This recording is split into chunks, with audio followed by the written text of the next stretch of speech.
சரி, இப்ப mutual fund பொறுத்தவரைக்கும் ரிஸ்க் ஏத்த மாரி ஈக்விட்டி அலோகேஷன் ஒவ்வொரு ஏஜ்க்குமே வந்து டிஃபர் ஆகும்.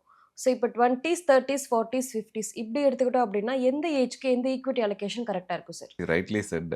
ஒருத்தர் சம்பாதிக்க ஆரம்பிச்ச பிறகு அவருக்கு இன்கம் ஃப்ளோ வருது.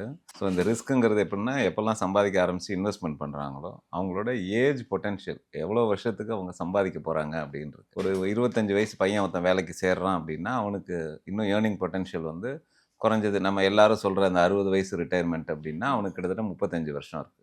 ஸோ அப்போ என்ன ஆகும், அவனால் இன்னொரு 35 வருஷத்துக்கு அவனால் சம்பாதிக்க முடியும்.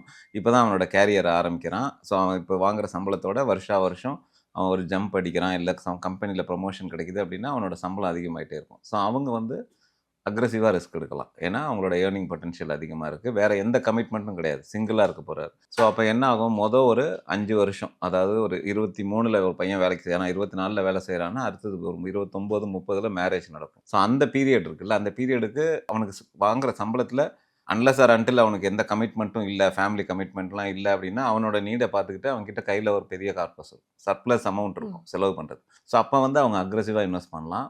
அவங்க வந்து ஈக்விட்டியில் தாராளமாக இன்வெஸ்ட் பண்ணலாம்.